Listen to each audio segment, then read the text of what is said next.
Bismillahirrahmanirrahim. Assalamualaikum warahmatullahi wabarakatuh. Alhamdulillah, alhamdulillahi wassalatu wassalamu ala rasulillah wa ala alihi wa ashabihi wa man wala hawla wa la quwata illa billah. Alhamdulillah, ma'asyiral muslimin, para pemirsa Robani TV yang dimuliakan Allah Subhanahu wa taala. Kita senantiasa bersyukur kepada Allah Subhanahu wa taala dalam setiap hal, setiap keadaan yang kita rasakan. Dalam keadaan senang, kita banyak bersyukur kepada Allah Subhanahu wa taala. Pun dalam setiap keadaan yang mungkin tidak mengenakan, kita tetap memuji Allah Subhanahu wa taala dengan kita mengatakan alhamdulillahi ala kulli halin. Karena ada kalanya bahwasanya keadaan yang kita rasakan mungkin tidak enak bagi kita, padahal sejatinya di sana Allah Subhanahu wa taala itu menghendaki banyak kebaikan bagi kita. Maka untuk itu para jamaah sekalian yang dimuliakan Allah Subhanahu wa taala, tetap ya kita harus bersyukur kepada Allah Subhanahu wa taala. Terlebih lagi nikmat yang Allah berikan kepada kita itu sangat-sangat banyak. Di antaranya ya di saat seperti ini kita bisa dipertemukan kembali untuk melanjutkan pelajaran kita, yaitu pelajaran bahasa Arab. Pelajaran yang sangat penting, pelajaran yang sangat istimewa karena menjadi pelajaran yang itu termasuk di antara pelajaran yang diistimewakan oleh Allah Subhanahu wa taala.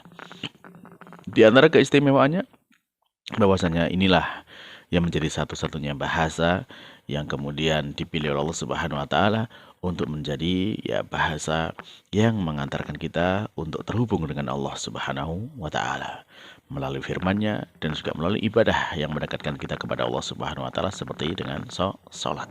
Salat kita juga harus dengan menggunakan bahasa Arab, ya termasuk juga ketika kita membaca atau tilawah Al-Quran itu juga harus dengan menggunakan bahasa Arab. Dan tatkala kita mentilawah Al-Quran dengan bahasa Arab, maka di sana setiap huruf yang kita baca itu bernilai 10 kebaikan. Maka tentu itu adalah sebuah pahala yang besar bagi kita tatkala kita bisa memahami ilmu bahasa Arab ini.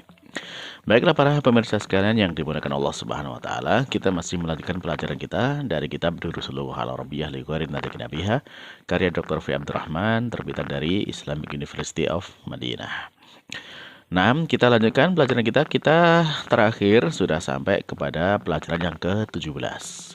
Nah, di pelajaran ke-17 kita sudah masuk kepada latihan-latihannya, dan sekarang insya Allah kita lanjutkan kepada latihan yang ketiga. Nah, latihan yang ketiga tepatnya ada di halaman 98 jilid yang pertama. Nah, silahkan dibuka bukunya halaman 98. Yang belum ada buku bisa di-download di link yang ada di deskripsi.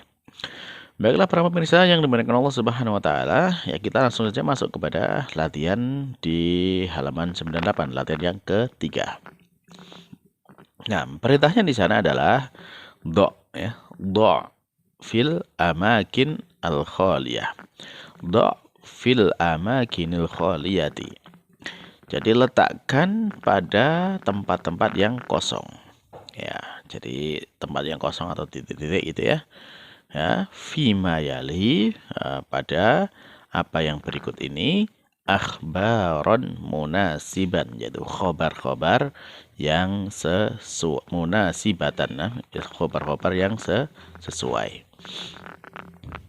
Jadi intinya perintah di sini di latihan ketika ini, di sana itu ada mubtada ya. Mubtada itu kata yang menjadi permulaan kalimat dalam jumlah ismiyah kata yang dimulai dengan kata benda. Dan dimulai dengan mubtada, nah kemudian diiringi dengan khobarnya. Nah, khobar ya itu diantaranya bahwasanya khobar itu di antara cirinya yaitu yang sejenis ya dengan mubtada'nya. Ya ini yang kita perhatikan dalam latihan sekarang ya. Yang perlu kita perhatikan ya, kalau mubtada itu kan biasanya ma'rifat, kemudian khobar itu nakiroh. Nah, kemudian diantaranya yang menjadi perhatian kita dalam latihan kita sekarang ini adalah bahwasanya khobar itu harus sejenis dengan mubtada'nya.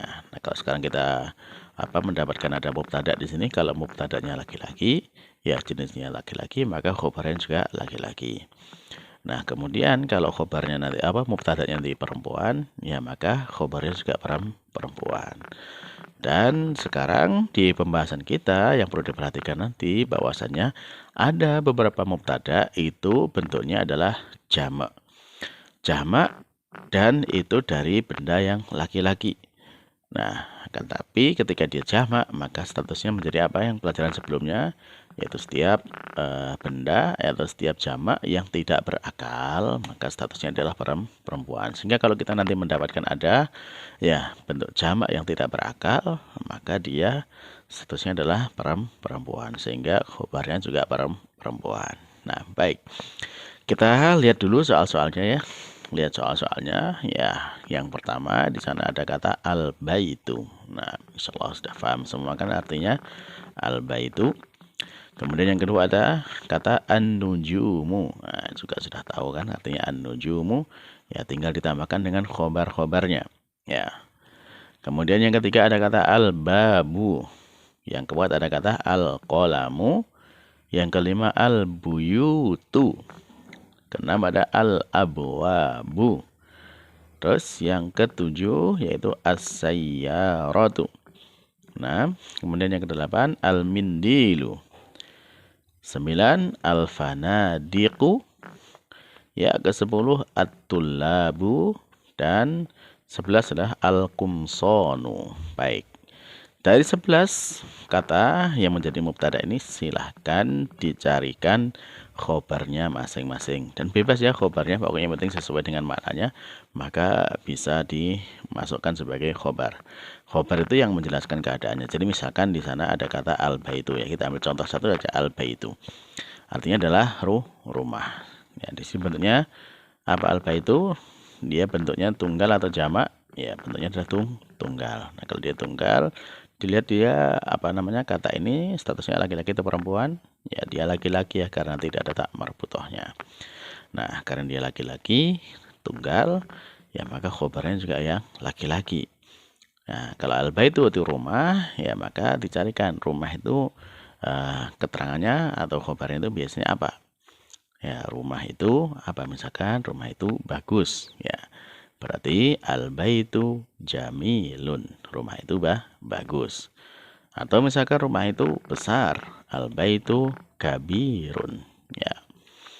Nah, silakan ditambahkan dengan kata-kata khobar yang lainnya. Banyak ya keterangan atau kabar yang bisa ditambahkan kepada masing-masing mubtada. Yang jelas tadi yang diperhatikan ya, di sana statusnya harus sama. Ketika mubtadanya itu laki-laki, khobarnya juga laki-laki. Ketika apa namanya mubtadanya itu statusnya perempuan, maka khobarnya juga harus perempuan. Baik, silahkan dikerjakan terlebih dahulu sambil di pause videonya, dan kemudian setelah selesai nanti kita cocokkan jawabannya. Silahkan di pause dulu dan dikerjakan. Baik.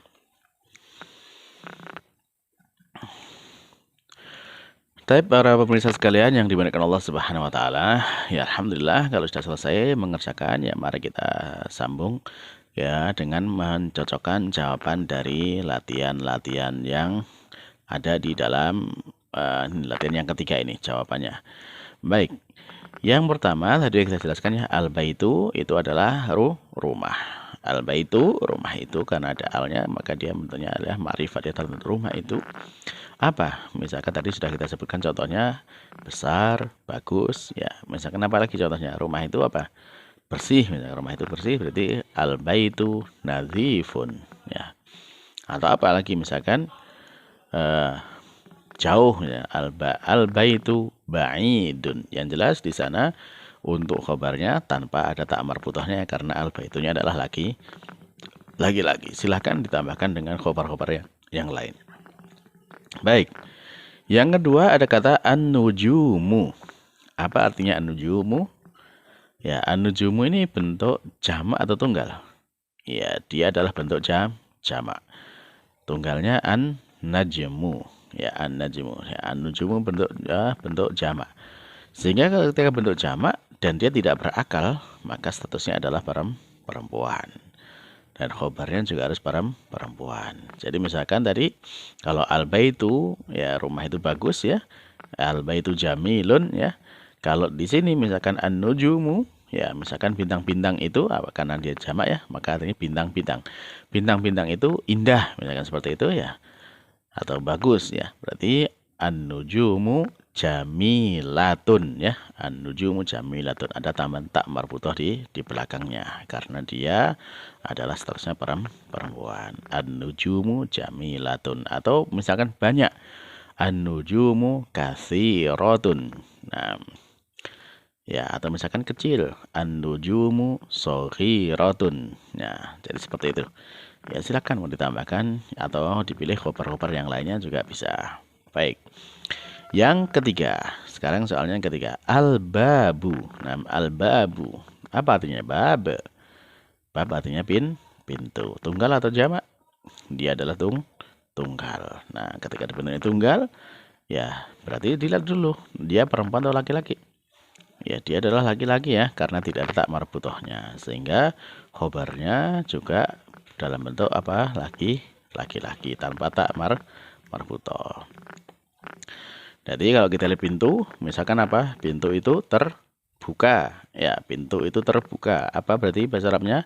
Al-babu maftuhun ya. Al-babu maftuhun. Atau misalkan tertutup. Al-babu mughlaqun ya. Atau misalkan pintu itu patah atau hancur ya. Al-babu maksurun. Nah, seperti itu. Baik ya, bisa difahami. Nah, silakan misalkan diganti dengan apa? Pintu yang besar ya, pintu itu besar, misalkan pintu itu besar, berarti al-babu kabirun. Nah, baik, yang keempat. Nah, yang keempat. Yang keempat ada kata al-qalamu. Apa artinya al-qalamu? Ya, al-qalamu artinya pena atau pulpen. Ini bentuknya tunggal atau jamak? Ya, bentuknya adalah tunggal. Nah, kalau bentuknya tunggal, ya dilihat dia muannas atau mudzakkar, laki-laki atau perempuan. Ternyata dia adalah laki-laki ya, tanpa tak marbutoh, ya, tanpa ada tak di belakangnya.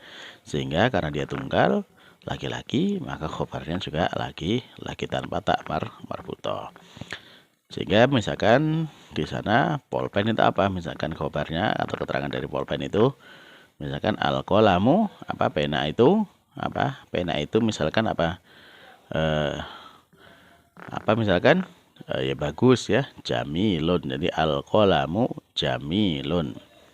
Atau misalkan pena itu patah, jadi al-qalamu maksurun. Atau misalkan apa, pena itu mahal ya, al-qalamu ghaliyun.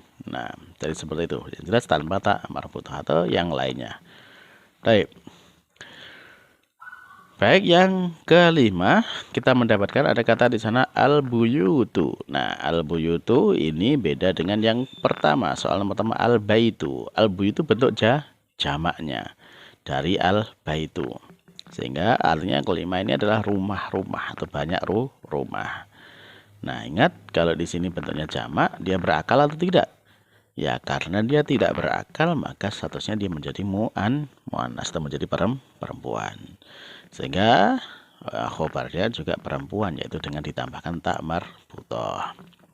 Kalau tadi misalkan rumah itu bagus ya, jadi al-baitu jamilun. Kalau di sini al-buyutu, rumah-rumah itu bagus, berarti al-buyutu jamilatun. Nah, bedanya di situ. Ada tambahan tak marbutohnya. Kalau misalkan tadi rumah itu besar, al-baitu kabirun, maka di sini menjadi al-buyutu, rumah-rumah itu kabirotun, besar-besar ya, kabirotun. Nah, seperti itu. Jadi bedanya ditambahkan di sini dengan tak marbutoh karena statusnya dia sebagai muannas. Baik, yang keenam ada kata al-abwabu ya, al-abwabu. Nah, ini juga sama, dia bentuk jamak dari kata al-babu yang nomor 3 ya. Dibentuk jamak di nomor 3. Nah, tinggal berarti kalau dia jamak, ya silakan dilihat dia berakal atau tidak. Ternyata tidak berakal. Sehingga kalau tidak berakal, maka kemudian dia menjadi muannas. Khobarnya pun muannas dengan apa, tak marbutoh. Sehingga kalau tadi al-babu maftuhun, kalau al-abwabu maftuhatun ya. Maftuhatun, jadi pintu-pintu itu terbuka. Atau kalau misalkan tadi al-babu mughlaqun, pintu tertutup, maka kalau al-abwabu, pintu-pintu itu mughlaqatun ya, pintu-pintu itu tertutup. Jadi ditambahkan dengan tak marbutoh di belakangnya. Baik, kita lanjut yang ketujuh, as-sayyaratu ya, as-sayyaratu. Ya, artinya apa? Mobil-mobil. Jadi ini bentuk jamak. Dari bentuk tunggalnya as-sayyaratu, jamaknya menjadi as-sayyaratu ya, as-sayyaratu. Nah, dengan bentuk jamak seperti ini ya, as-sayyaratu. Nah, karena dia jamak, dilihat berakal atau tidak. Ya, kalau dilihat dia tidak mobil itu kira-kira berakal ya? Tidak ya, tidak berakal. Maka kemudian karena dia tidak berakal, ya maka dia seharusnya ya seperti mu'annas biasa satu aja. Sehingga cukup di khobarnya dengan mu'annas yang pakai tak marbuthah. Jadi misalkan di sana as-sayyaratu, mobil-mobil itu bagus ya, berarti as-sayyaratu jamilatun. Nah, seperti itu. Atau yang lain, misalkan mahal as-sayyaratu ghaliyatun. Nah, seperti itu. Baik, kemudian yang ke-8 al-mindilu. Al-mindilu artinya tisu. Ini bentuk jamak atau tunggal? Dia bentuk tunggal. Karena bentuk tunggal dilihat dulu, laki-laki atau perempuan. Ya, dia laki-laki ya, tanpa tak marbuthah, sehingga khobarnya juga laki-laki ya. Misalkan di sana tisu ya, tisu itu bersih ya. Jadi al-mindilu nazifun ya. Tisu itu bersih atau tisu itu kotor. Al-mindilu wasikhun ya. Tisu itu kotor. Nah, baik, yang ke-9 ya, al-fanadiqu. Al-fanadiqu ini apa artinya? Yaitu hotel-hotel. Berarti dia bentuk jamak. Bentuk tunggalnya adalah funduku, al-funduku. Nah, jamaknya al-fanadiqu. Karena jamak dilihat dia berakal atau tidak. Ya, hotel tidak berakal. Maka kemudian dia menjadi perempuan. Sehingga dibaca al-fanadiqu sebagai perempuan. Dan khobarnya juga perempuan. Nah, misalkan apa? Al-fanadiqu ya banyak ya, katsiratun ya, al-fanadiqu katsiratun. Nah, atau misalkan dekat, al-fanadiqu qaribatun. Nah, kalau jauh misalkan al-fanadiqu ba'idatun. Nah, seperti itu. Baik, yang ke-10 ya, at-tullabu. At-tullabu, para siswa. Dia bentuk tunggal sama, dia adalah bentuknya apa? Yaitu bentuk jamak. Karena jamak dia dulu berakal atau tidak dia. Ternyata para siswa itu berakal. Ya, maka kemudian karena dia berakal, ya meskipun jamak ya dilihat dia laki-laki atau perempuan. Ya, dia adalah laki-laki. Ya, laki-laki. Sehingga khobarnya juga tetap dengan laki-laki ya, untuk jamak. Misalkan seperti apa? At-tullabu, para siswa itu apa? Rajin. Jadi at-tullabu mujtahiduna ya. Para siswa itu adalah para siswa yang rajin ya. Para siswa itu rajin. Nah, seperti itu. Baik. Baik, terakhir para pemirsa sekalian yang dimiliki Allah Subhanahu wa taala, yaitu tentang al-kumsonu, yaitu kumson jamak dari gamis ya, jamak dari gamis. Jadi dia bentuk jamak, dan kita lihat dulu kalau jamak berakal atau tidak. Dia tidak berakal, maka statusnya dia sebagai mu'annas, para perempuan. Jadi al-kumson atau gamis-gamis itu, pakaian-pakaian itu adalah nadhifun ya. Nadhifatun bersih, misalkan seperti itu. Al-kumsonu nadhifatun. Baik. Ya, alhamdulillah, kira-kira seperti itu para jamaah sekalian Allah Subhanahu wa taala, apa yang bisa kita sampaikan pada kesempatan kali ini. Ya, mudah-mudahan ini bermanfaat untuk saya dan juga para jamaah sekalian, dan menjadikan bekal yang bermanfaat untuk kita semuanya. Dan kita tetap memohon kepada Allah Subhanahu wa taala agar diberikan kemudahan dalam kita mempelajari ilmu bahasa Arab ini. Baik, kita akhiri dengan memohon kepada Allah Subhanahu wa taala agar segala keberkahan diberikan kepada kita di dunia dan di akhirat. Kita akhiri subhanakallahumma rabbana wa bihamdika asyhadu an la ilaha illa anta astaghfiruka wa atubu ilaik. Wassalamualaikum warahmatullahi wabarakatuh.